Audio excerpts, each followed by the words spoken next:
ملاقات ایک ایسی جیل میں ہوئی جو امریکہ کی بدنام ترین جیل ہے، جسے جہنم کا گڑھا قرار دیا جاتا ہے۔ جس دن وہ کراچی سے نکلی ہے اور کراچی سے وہ گرفتار کی گئی ہے، اس کے پاس یہ لیپ ٹاپ موجود تھا، جس لیپ ٹاپ میں یہ سارا کچھ۔ یہ دعا تو میں کبھی بھولی ہی نہیں ہوں، ہمیشہ میں یہ دعا پڑھتی رہتی ہوں۔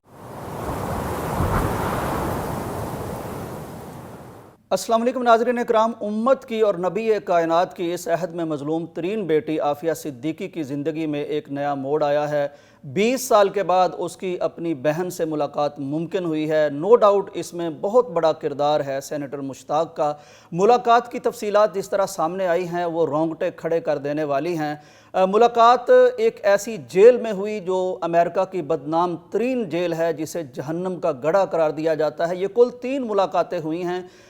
2 عافیہ صدیقی کے ساتھ اس کی بہن فوزیہ صدیقی کی ملاقاتیں ہوئی ہیں، اور ایک میں شاید تینوں لوگ موجود تھے، جن میں کلائیو جو ان کا وکیل ہے ہیومن رائٹس کی طرف سے، امریکی وکیل ہے، اور ان کی بہن فوزیہ صدیقی اور سینیٹر مشتاق۔ اس ملاقات کی جو تفصیلات سامنے آئی ہیں وہ بہت لرزہ براندام کر دینے والی ہیں۔ بتایا جاتا ہے کہ اس جیل میں داخل ہوتے ہی انتہائی خوفناک ایسے مناظر سامنے آتے ہیں، اور جو آوازیں سنائی دیتی ہیں وہ بھاری بھرکم، یہ جو زنجیریں پہنائی جاتی ہیں قیدیوں کو، اور بھاری ہتھکڑیاں اور چابیوں کے گچھے اور اس طرح کی خوفناک آوازیں جیل میں انٹر ہوتے ہی سنائی دیتی ہیں۔ کچھ 30 منٹ سینیٹر مشتاق کے مطابق ان لوگوں کی تلاشی لی گئی، پھر ایک ایسے کمرے میں لے جایا گیا کہ جس طرح ایک چھوٹا سا کمرہ ہوتا ہے، اس کے ایک سائیڈ پہ عافیہ صدیقی موجود تھیں، جن کو اس وقت زنجیروں سے آزاد کر دیا گیا تھا، لیکن اس کے بعد دوبارہ سے زنجیروں میں جکڑ دیا جائے گا یا جکڑ دیا گیا۔ وہ آئیں، انہوں نے جیل کی خاکی وردی پہنی ہوئی تھی۔ بتایا جاتا ہے کہ تشدد کی وجہ سے ان کے سامنے کے 4 دان ٹوٹ گئے تھے۔ سر پہ تشدد کی وجہ سے جو چوٹیں لگی ہیں ان کی وجہ سے ان کی یادداشت بھی کچھ متاثر ہوئی تھی، اور نفسیاتی ایک کیفیت کا سامنا بھی انہیں تھا۔ تو 2.5 گھنٹے کی ایک ملاقات ہوئی، اس میں زیادہ تر وہ اپنے بچوں کے لیے دعائیں بھی کرتی رہیں، اور بار بار یہ کہتی رہیں کہ مجھے جہنم کے اس گڑھے سے نکالا جائے۔ عافیہ صدیقی کی بہن فوزیہ صدیقی بتاتی ہیں کہ جب میں نے اپنی بہن کو دیکھا تو میری ہمت نہیں پڑی کہ میں اپنی والدہ کی وفات کی خبر ان سے شیئر کر سکتی، اگرچہ وہ بار بار والدہ کے بارے میں پوچھ رہی تھیں، لیکن میں یہی کہتی رہی کہ والدہ نے کہا ہے کہ آپ صبر کا دامن تھامے رکھیں، حوصلہ رکھیں، یعنی اس طرح کی باتیں۔ اپنے بچوں کے بارے میں بہت ڈری ہوئی تھی کہ میرے بچوں کے ساتھ نہ جانے دنیا کیا سلوک کرے گی۔ پاؤں میں جوگر تھے اور اس طرح کی ایک کیفیت تھی۔ کچھ باتیں بتائی ہیں سینیٹر مشتاق نے، آدمی دنگ رہ جاتا ہے۔ وہ کہتے ہیں میں نے جب ان کو دیکھا تو ان کے چہرے پر مجھے ایک سکینت محسوس ہوئی، آنکھوں میں بے پناہ کرب محسوس ہوا، اور جب وہ بولتی تھی تو ان کے لہجے میں جیسے کہ پوری ایک کائنات کا درد سمٹ آیا ہو، اس طرح کی کیفیت تھی۔ جب ملاقات ختم ہوئی تو عافیہ صدیقی جانا نہیں چاہتی تھی۔ یہ ملاقات کیسی ملاقات تھی کہ جس میں 20 سال کے بعد اگر 2 بہنیں ملتی بھی ہیں تو وہ ہاتھ نہیں ملا سکتی، وہ گلے نہیں مل سکتی، وہ ایک دوسرے کے بدن کو نہیں چھو سکتی، وہ مصافحہ نہیں کر سکتی۔ شیشے کا ایک موٹا پردہ درمیان میں حائل تھا، اور فون کے ریسیور کے ذریعے سے ایک دوسرے سے باتیں کر سکتے تھے، دیکھ سکتے تھے، آواز بھی براہ راست نہیں سن سکتے تھے۔ وہ کہتے ہیں کہ جب یہ ملاقات ختم ہوئی تو عافیہ اٹھنا نہیں چاہتی تھی۔ ریسیور پہلے ہم نے رکھا، بعد میں عافیہ نے رکھا، اور آخر میں جب بالکل آخری مرحلہ پہنچ گیا تو عافیہ صدیقی نے کہا کہ میں دعا پڑھا کرتی ہوں، وہ دعا مسنون دعا پیارے پیغمبر کی میں بھول گئی ہوں۔ سینیٹر مشتاق کہتے ہیں کہ میں نے کچھ اس نے پڑھی تھی، لیکن بیچاری اپنی اس کیفیت کی وجہ سے وہ دعا بھول چکی تھی، تو میں نے کوشش کی کہ جاتے جاتے اسے وہ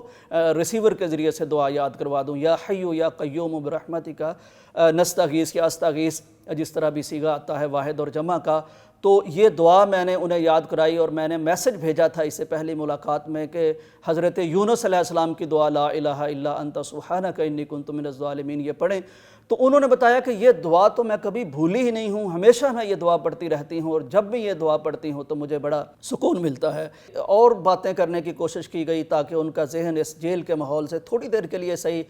کہیں اور منتقل کیا جا سکے۔ پوچھا گیا کہ کھانا کون سا پسند ہے، انہوں نے کہا زندگی میں میری اب کوئی دلچسپی نہیں رہی۔ ناظرین اکرام، ان کا قصور کیا تھا؟ مجھے بڑی حیرت ہوتی ہے کہ جب بھی ہم عافیہ صدیقی کی بات کرتے ہیں، یعنی ایک خاتون کا جرم جو امریکی عدالت کے مطابق یہ ہے کہ اس نے افغانستان میں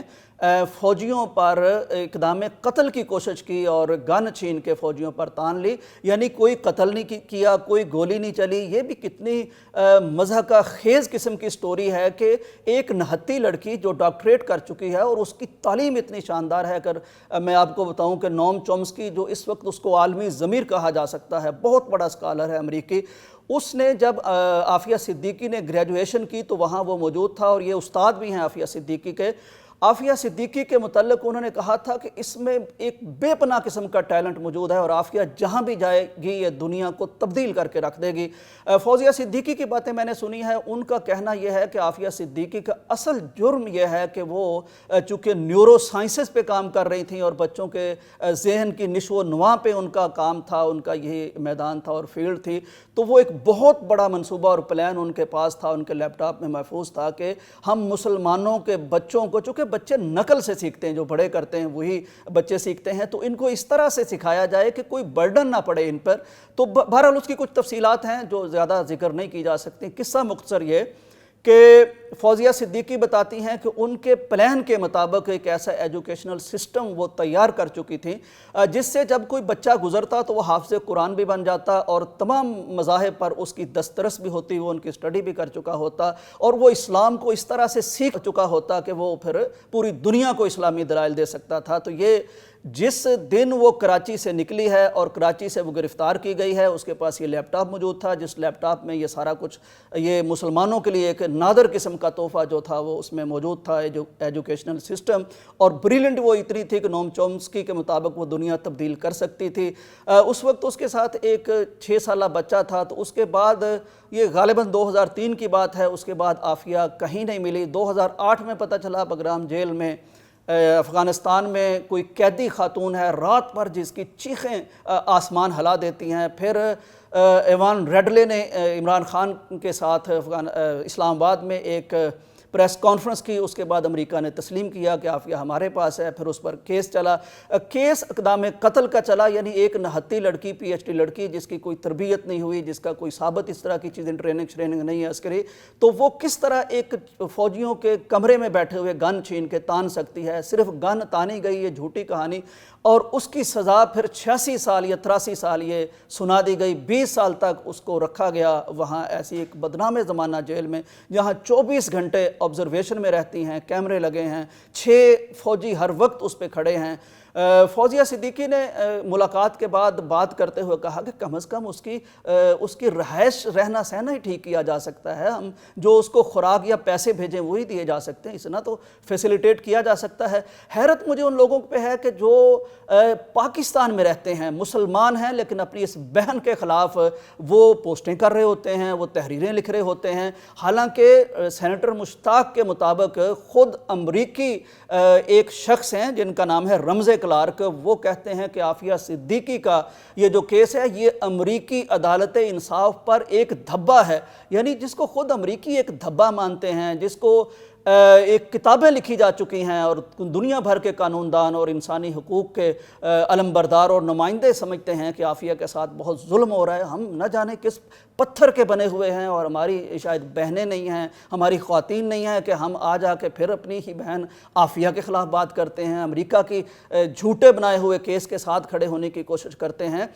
ناظرین، فوزیہ صدیقی کا ماننا یہ ہے کہ یہ جو کچھ بنایا گیا عافیہ صدیقی کے خلاف یہ جھوٹ ہے، اس کا اصل قصور یہ تھا کہ وہ امت مسلمہ کے لیے ایک شاندار ایجوکیشنل سسٹم لانا چاہتی تھی۔ آخری بات یہ ہے کہ کیا عافیہ صدیقی کو لایا جا سکتا ہے؟ تو جی ہاں، عافیہ صدیقی کو لایا جا سکتا ہے۔ سینیٹر مشتاق اس حوالے سے بہت پر امید ہیں، ان کا کہنا ہے کہ حکومت اگر مدعی بنے تو بے شمار ایسے مواقع آ جا سکتے ہیں جب قیدیوں کا تبادلہ ہوتا ہے، امریکی صدر کو اختیار ہوتا ہے کہ وہ معاف کر دے، ہیومن رائٹس کی تنظیمیں اس پہ بات کر سکتی ہیں۔ تو اگر قوم یکسو ہو، حکومت مدعی بن جائے اور ہم ایک اچھے طریقے سے کام کریں، تو جس طرح 20 سال کے بعد 2 بچھڑی بہنوں میں ملاقات ہو سکتی ہے، تو اس میں کوئی بعید نہیں کہ اللہ تعالیٰ کی تائید ہمیں مل جائے اور وہ خاتون جو بہت پڑھی لکھی دنیا کی ٹاپ کی یونیورسٹی کی گریجویشن کی اس نے، پھر پی ایچ ڈی کی، اور پڑھی لکھی خاتون، وہ صدیوں کی جو سزا بھگت رہی ہے وہ اس کو معاف ہو جائے اور وہ اپنے گھر پہنچ جائے گی۔ لیکن یہ ممکن تب ہوگا جب ہم اپنی اس بہن کے لیے جو حافظہ قرآن ہے، جو آج بھی دعائیں کر رہی ہے، پڑھ رہی ہے، اس کے لیے ہم اگر آواز اٹھائیں گے تو یہ بھی ممکن ہے۔ پیغام ان کا پوری قوم کے نام یہی تھا کہ اسٹیبلشمنٹ ہو، فوج ہو، عدلیہ ہو، عوام ہوں، حکومتیں ہوں، وہ انہیں اس گڑھے سے نکالیں۔ اللہ سے دعا ہے کہ اللہ تعالیٰ اس دکھیاری قوم کی بیٹی کو اپنے بچوں سے ملائے، اپنے گھر سے ملائے، بہن سے ملائے، اور اپنے وطن واپس لائے، گھر واپس لائے۔ اجازت دیجیے، اللہ حافظ۔